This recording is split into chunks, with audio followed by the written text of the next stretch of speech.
এই যে পতাকাটা দেখা যাচ্ছে এটা সাধারণ কোনো বিষয় না, এটি হচ্ছে মুসলমানদের আবেগ, ইমোশনের জায়গা। এটা হচ্ছে ফিলিস্তিনের পতাকা। ফিলিস্তিনের পতাকায় এই যে কালো রংটা দেখতে পাচ্ছি আমরা, এই কালো রং দিয়ে আব্বাসীয় খিলাফতকে নির্দেশ করে, আব্বাসীয় খিলাফত। এবং এই যে সাদা রংটা দেখতে পাচ্ছি ফিলিস্তিনের পতাকায়, এটা হচ্ছে উমাইয়া খিলাফত, উমাইয়া খিলাফতকে নির্দেশ করে। এবং এই যে সবুজ রংটা আমরা দেখতে পাচ্ছি এটা হচ্ছে ফাতেমি খিলাফত, এই ফাতেমি খিলাফতকে নির্দেশ করে, ফাতেমি খিলাফত।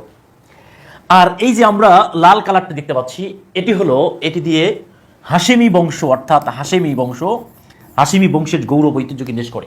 আল্লাহ রসুল কুরাইশ বংশের বনু হাসিম গোত্রের ছিলেন। এই যে লাল রং দিয়ে আল্লাহ রসুলের যে বংশ, হাসিমি বংশ, এই হাসিমি বংশকে নির্দেশ করে। মুসলমানদের প্রথম কিবলা হচ্ছে বাইতুল মুকাদ্দাস, বাইতুল মুকাদ্দাস মুসলমানদের প্রথম কিবলা মসজিদুল আকসা। এই মসজিদুল আকসা থেকে আল্লাহ রসুল মিরাজ করেছিলেন, মিরাজ। সূরা বানী ইসরাইলে আল্লাহ তাআলা প্রথম যে আয়াতটি নাজিল করেছেন সেখানে আল্লাহ তাআলা বলছেন, সুবহানাল্লাযী আসরা বিআবদিহি লাইলাম মিনাল মসজিদিল হারামি ইলাল মসজিদিল আকসা। মসজিদুল হারাম থেকে মসজিদুল আকসা পর্যন্ত আল্লাহ রসুল ভ্রমণ করেছিলেন, মিরাজ করেছিলেন। আল্লাহ রসুল সাল্লাল্লাহু আলাইহি ওয়াসাল্লাম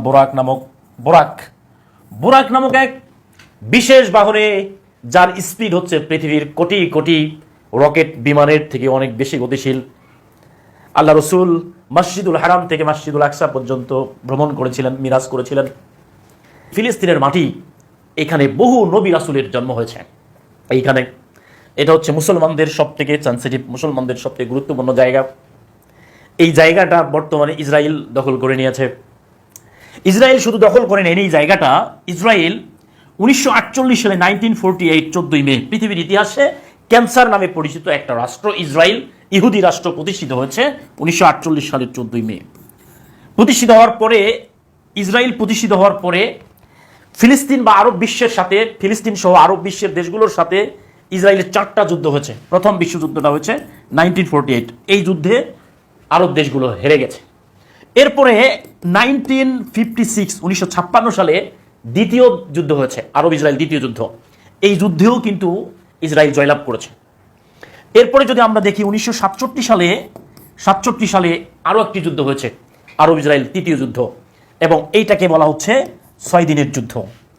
এবং 1973 সালে আরেকটা যুদ্ধ হয়েছে, যেটাকে আমরা বলি আরব ইসরায়েল চতুর্থ যুদ্ধ, এবং এটাকে ইয়ম কিপ্পুর যুদ্ধ বলা হয়। ইয়ম কিপ্পু অর্থাৎ ইহুদিদের একটা বিশেষ দিন। এটাকে রমজান যুদ্ধ বলা হয় কারণ এটা মুসলমানদের একটা পবিত্র মাস, রমজান মাসে এই যুদ্ধটা হয়েছিল। 1967 সালে আরব ইসরায়েল যুদ্ধের পরে ফিলিস্তিনের যেই পতাকা, এই ফিলিস্তিনের পতাকা নিষিদ্ধ ছিল। ফিলিস্তিনের পতাকা নিষিদ্ধ ছিল। চিন্তা করা যায়, ফিলিস্তিনের মাটিতে ফিলিস্তিনের পতাকা নিষিদ্ধ। 1967 থেকে 1993 সাল পর্যন্ত ফিলিস্তিনের পতাকা প্রদর্শন করা নিষিদ্ধ ছিল। যদি কোনো ব্যক্তি ফিলিস্তিনের পতাকা উড়াইতেন, পতাকা প্রদর্শন করতেন, তাহলে তাকে অত্যন্ত কঠোর নির্মম নির্যাতন করত এই ইসরায়েলিরা। তাহলে এই সময় আসলে ফিলিস্তিনের পতাকা কি ছিল? এই 1967 থেকে 1993 সাল পর্যন্ত ফিলিস্তিনের পতাকা ছিল তরমুজ। এই জিনিসটা মনে রাখতে হবে, তরমুজ হচ্ছে ফিলিস্তিনের জাতীয় প্রতীক।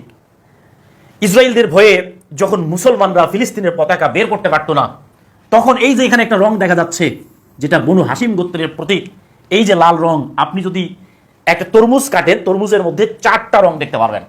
একটা হচ্ছে কালো, আর একটা হচ্ছে সবুজ, কালো হলো বেশি, সবুজ, কালো, সাদা, এই প্রত্যেকটা লাল, এই 4টা রং দেখতে পারবেন। এই জন্য ফিলিস্তিনিরা তারা কি করতেন, যখন এই পতাকা নিষিদ্ধ ছিল, তখন তারা তাদের বাড়িতে বিভিন্ন রাস্তাঘাটে তরমুজ কেটে, ত্রিভুজ আকৃতির তরমুজ তারা প্রদর্শন করত। কি নির্দয়, কি নির্মম ইতিহাস! যে ফিলিস্তিনের মাটি দখল করে ইসরায়েল রাষ্ট্র প্রতিষ্ঠিত হলো 1948 সালের 14ই মে, সেই ফিলিস্তিনের পতাকা নিষিদ্ধ ছিল। পরবর্তীতে 1993 সালে একটা চুক্তি হয়। এই চুক্তিটার নাম হচ্ছে অসলো চুক্তি। কি চুক্তি? অসলো। এই অসলো চুক্তির মাধ্যমে ইসরায়েল ফিলিস্তিনের মধ্যে যে সন্ধি চুক্তি হয়, এবং তার মাধ্যমে ফিলিস্তিনিরা তাদের সেই পতাকা, গৌরবান্বিত পতাকা, সেই উমাইয়া খেলাফতের পতাকা, সেই ফাতিমি খেলাফতের পতাকা, সেই আব্বাসীয় খেলাফতের পতাকা, সেই বনু হাসিমের প্রতীকের পতাকা তারা প্রদর্শন করতে পারে। তার আগে এই সময়ের মধ্যে এটা নিষিদ্ধ ছিল। ইয়াকুব ইসলামের একজন পুত্র ছিল ইয়াহুদ, এবং তিনি ছিলেন একজন পথভ্রষ্ট, এবং তার সম্প্রদায় হচ্ছে ইহুদি, এবং এরা আল্লাহ রসুলদেরকে, নবী রসুলদেরকে বেশি কষ্ট দিয়েছে। মুসা আলাইসাল্লামকে তারা কষ্ট দিয়েছে, ঈসা আলাইসাল্লামকে তারা অনেক বেশি কষ্ট দিয়েছে। ঈসা আলাইসাল্লাম যখন তাদের আক্রমণের মধ্যে পড়ে যখন তারা বাইতুল মুকাদ্দাস মসজিদুল আকসার মধ্যে আশ্রয় নিয়েছিল, তখন তারা ঈসা আলাইসাল্লামের উপরে অমানবিক নির্যাতন করেছে। তখন আল্লাহ তাআলা আসমানের দ্বার খুলে দিয়ে তার বন্ধু ঈসা আলাইসাল্লামকে আসমানে উঠিয়ে দিয়েছেন। এই সেই ফিলিস্তিন, এই সেই ফিলিস্তিনের পতাকা।